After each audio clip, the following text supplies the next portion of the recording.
بسم الله الرحمن الرحيم فاسألوا أهل الذكر إن كنتم لا تعلمون ওয়ালাইকুম আসসালাম রহমতুল্লাহ বরকাতুহু।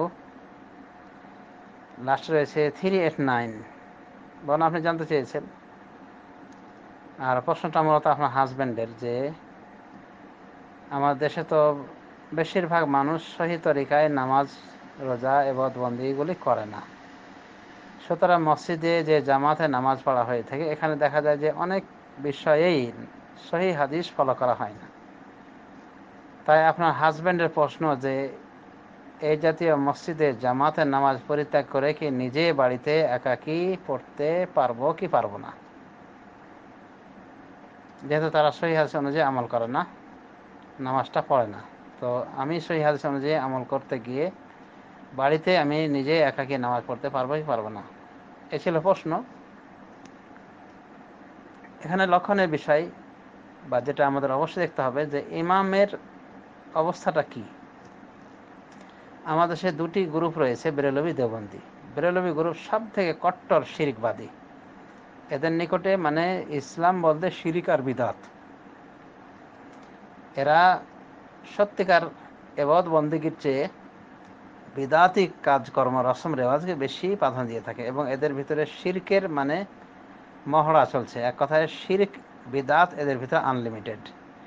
সুতরাং কোনো মসজিদের ইমাম যদি বেরেলভী মার্কা ইমাম হয়, বেরেলভী ইমাম হয়, তাহলে এর পিছনে এই জন্য নামাজ পড়া যাবে না যে এ শিরিকবাদী, এক প্রকার মুশরিক। আর এই মুশরিকের পিছনে নামাজ পড়া হয় না, যায় না, জায়েজ হবে না, নামাজও হবে না।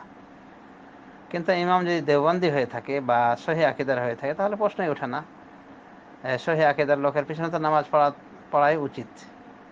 আর দেওবন্দি যদি ইমাম হয়, বেরেলভী না হয়, বেরেলভী ইমাম না হয়, যদি দেওবন্দি ইমাম হয়, দেওবন্দিদের ভিতরেও অনেক শিরিক এবং বিদাতি আকিদা আমল রয়েছে।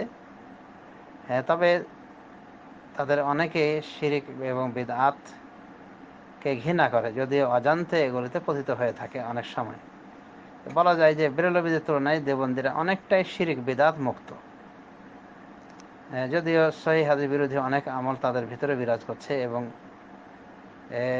শিরিক এবং বিদআতও রয়েছে তাদের ভিতরেও, কিন্তু তুলনামূলক বেরেলভীদের থেকে তারা অনেকটা পরিষ্কার।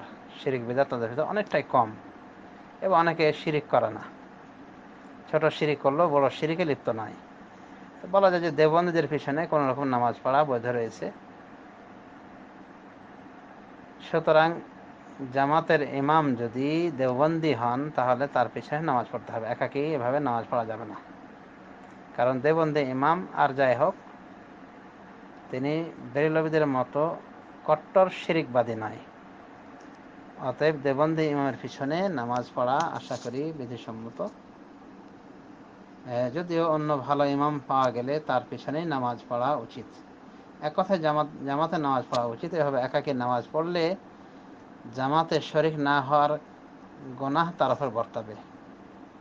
অতএব ইমাম যদি বেরেলভী হন, শুধু কেবল সেই ক্ষেত্রেই বাড়িতে নামাজ পড়বে, কিন্তু দেওবন্দি হলে বাড়িতে না পড়ে মসজিদে পড়ার চেষ্টা করবে। কারণ দেওবন্দি ইমাম খুব জোর বিদআতই হবে, বিদআত চর্চাকারী। আর বিদআত চর্চাকারীর পিছনে সহি আকিদা অবলম্বনকারীর নামাজ হয়ে যাবে। এটা আহলে সুন্নাত ওয়াল জামাতের মানহাজ। হাসান বসরি বলেন, সাল্লাল্লাহু আলাইহি বিদআতু, তুমি নামাজ পড়ো, ওর বিদআত ওর উপরে বর্তাবে। খলিফা ওসমান রাদিয়াল্লাহু তাআলা আনহু খারিজিদের পিছনে নামাজ পড়াকে বৈধ বলেছেন। যখন খারিজিরা মদিনা দখল করে ফেলে এবং ওসমানকে অবরুদ্ধ করে, এবং তারাই ওসমান রাদিয়াল্লাহু আনহু থেকে ইমামতি ছিনিয়ে নিয়ে তারা নিজেরাই ইমামতি করতো, তখন পাবলিক বলেছিলেন তাকে যে, দেখেন, আপনি তো জনগণের ইমাম, আর এরা হলো ফিতনার ইমাম, তো এরাই তো এখন নামাজ পড়াচ্ছে, তো এদের পিছনে কি আমরা নামাজ পড়বো? ওসমান রাদিয়াল্লাহু আনহু বলছিলেন যে মানুষ যে কাজটি সব থেকে ভালো করে সে কাজটি হলো নামাজ, সুতরাং যখন তারা নামাজ পড়বে তাদের সাথে তোমরাও নামাজ পড়ে নেবে। বুখারী শরীফের হাদিস। এ থেকে বুঝে আসলো যে ইমাম যদি বিদআতীও হয়, তার পিছনে নামাজ পড়া বিধিসম্মত। সুতরাং এই ভাইকে বলবো যে, বা এই বোনের হাজব্যান্ডকে বলবো যে আপনি নামাজ পড়েন, জামাতের সাথেই নামাজ পড়েন, যদি আপনার ইমাম দেওবন্দি হন। আর বেরলবি হলে কেবল আপনি তার পিছনে নামাজ পড়াতে বিরত থেকে বাড়িতে নামাজ পড়বেন। আশা করি বুঝতে পেরেছেন। ধন্যবাদ।